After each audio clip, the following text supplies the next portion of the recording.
Estimados estudiantes, muy buenos días. En esta ocasión nosotros vamos a hablar sobre la sesión 9. La sesión 9 lleva como título Reconocemos los elementos contextuales y de contenido de la obra Edipo Rey. Yo estoy completamente segura que a estas alturas ustedes ya han leído con detenimiento la obra Edipo Rey. También se les mandó un PDF si es que no han podido adquirir la obra en su versión física. ¿Qué es lo que vamos a trabajar? Bueno, hay que tener en cuenta el contexto, ¿no? Aquí hay algunas imágenes que se relacionan con la obra y que se les mandó también al correo y que se les va a hacer llegar unos videos muy pequeños, muy instructivos, que nos hablan del contexto de la tragedia griega, ¿no? La tragedia griega sabemos que se origina en el siglo V aproximadamente antes de Cristo y en honor a Dionisio, ¿no? En las grandes dionisíacas, que eran unas festividades que se realizaban en honor al dios Baco. Para ello se construían algunas máscaras que representaban las emociones que el hipócrita, el protagonista, el actor, daba a conocer. Estas máscaras primigénitas establecían la emoción de felicidad, temor, ¿no?, que se realizaban en estas dionisíacas, ¿no? En un primer momento, los primeros teatros se consideró un solo actor y un coro a quien se dirigía. El coro representaba la voz a veces de los dioses, a veces del pueblo, y el actor y el coro intercambiaban un diálogo donde se tocaban grandes temas. La tragedia griega se origina en las grandes dionisíacas y tiene como finalidad desarrollar la catarsis en el espectador. La catarsis era una emoción de purificación en donde el espectador experimentaba el temor y la compasión. Es decir, los actores representaban las grandes cuestiones, los grandes problemas que el hombre se veía aquejado, como la naturaleza, como la vida, la muerte, esas grandes cuestiones, esas grandes interrogantes a que no podía darle respuesta. Estas cuestiones eran presentadas y había un héroe que llegaba a la fatalidad, un héroe que tenía un final fatídico y por el cual el espectador se sentía conmovido, porque era un héroe que llegaba a esta fatalidad no porque sea malo o porque haya actuado de manera perversa, sino porque el destino, porque las circunstancias lo hicieron víctima. Esto ocasionaba en el espectador una identificación con el personaje y le provocaba temor ante los mismos conflictos que sufría el personaje, que también eran los mismos conflictos que podía sufrir el espectador, y por el otro lado le provocaba compasión porque se veía reflejado en él. Entonces la tragedia tiene esta finalidad, ¿no? Este es el contexto de la tragedia. Yo los invito a ver algunos videos que son bastante instructivos, que se les va a hacer llegar oportunamente. Por eso el propósito de la sesión es conocer el contexto de la obra Edipo Rey y trabajar el plano del contenido de la obra Edipo Rey. Vamos a hacer un cuadro de análisis y un listado. Esa va a ser la evidencia de esta semana. ¿Cómo llegamos al cuadro de análisis y cómo llegamos al listado? Bueno, eso es importante porque nos va a guiar al producto del bimestre. Es importante que ustedes sepan qué van a hacer en este bimestre. En este bimestre van a trabajar la cuestión global, es decir, vamos a escoger dos fragmentos y vamos a establecer una cuestión global que se relacione con esos dos fragmentos de dos obras distintas. Estas obras van desde sonetos hasta lo último que se trabaje en la sesión 11 y la sesión 12.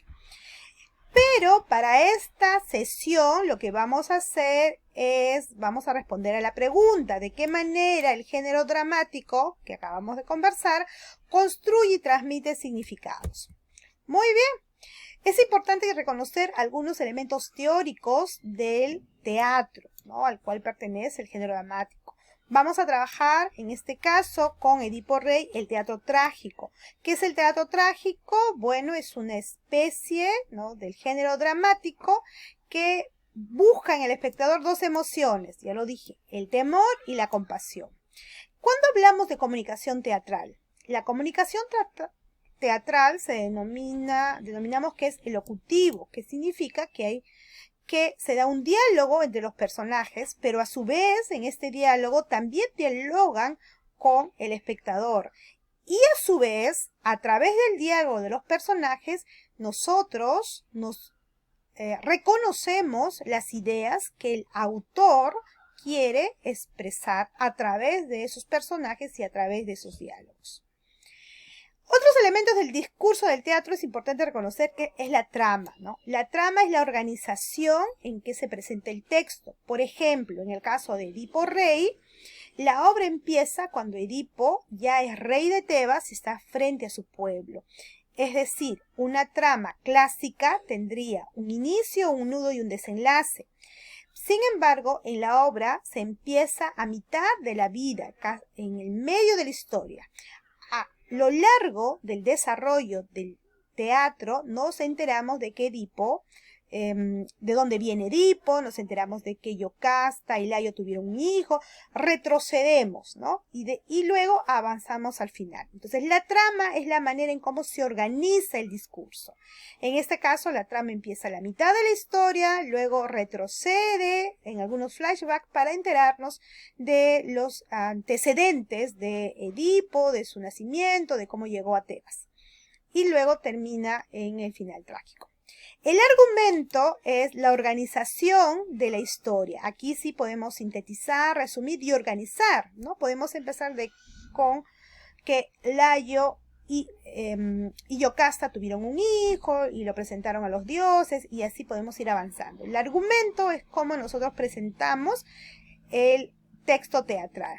El tema es la idea principal. Dentro del teatro trágico, dentro del teatro griego, había lo que se denominaba unidad aristotélica, es decir, una acción, un tiempo y un espacio. Por lo tanto, hay un tema guía, ¿no?, pero del cual nosotros también podemos extraer por fragmentos temas significativos, importantes. El conflicto son los puntos discrepantes, los puntos más climáticos de la obra, ¿no? En un texto teatral puede haber más de un punto, más de un conflicto. Pequeños conflictos que van a resolver un conflicto mayor, ¿no? En este caso, el conflicto mayor es quién mató a Layo, y para ello se van a desarrollar pequeños conflictos entre la verdad, con relación al destino, a las profecías. Cuando hablamos de temporalidad, nos referimos al tiempo en que fue escrita la historia, ¿no?, y también el tiempo en que se desarrolla la historia. Como dijimos, dentro de la unidad aristotélica te pedía un solo tiempo, es decir, Edipo Rey se desarrolla en un solo día, ¿no? Edipo todo lo descubre en un solo día.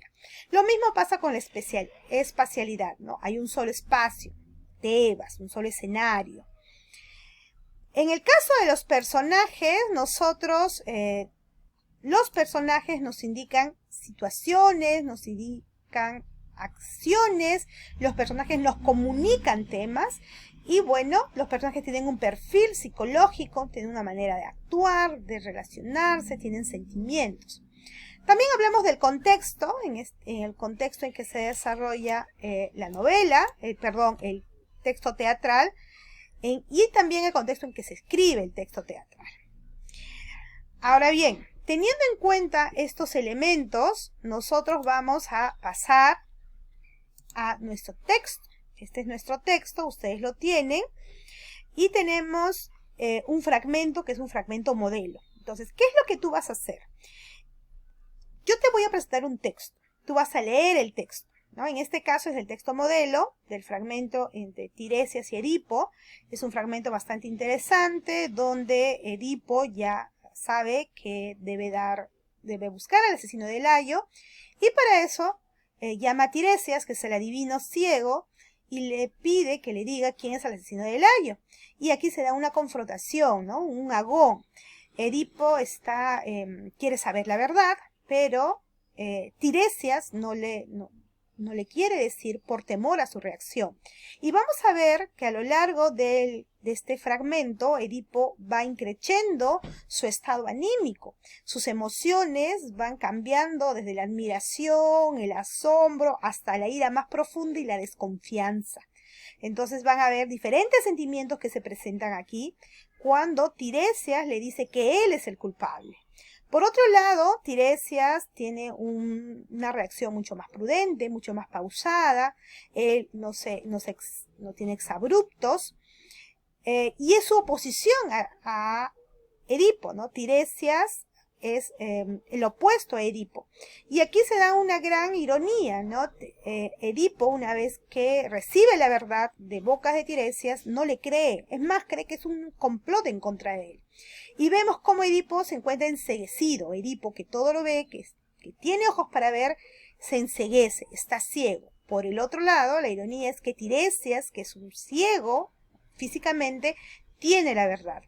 La búsqueda de la verdad es uno de los temas recurrentes, ¿no?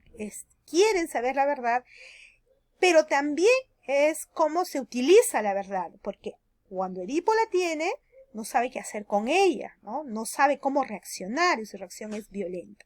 Yo les invito a que lean este fragmento que les va a servir de modelo. Luego de eso vamos a llenar este cuadro con los temas que podemos extraer. En este caso extraemos 2 temas. Y las ideas, ¿no? El descubrimiento de la verdad, la búsqueda de la verdad, qué sentimientos se desarrollan, cuál es el conflicto que se da y por qué se da ese conflicto, qué personajes entran en juego en este texto. Recordemos que los textos dramáticos griegos trabajan, Sófocles aumentó a 3 personajes y la mayoría se desarrollan entre 2 personajes. Y vamos a hacer esta descripción, para luego pasar a la formulación de la cuestión global. ¿Cómo se formula la cuestión global? Entonces, la cuestión global se va a formular de la siguiente manera.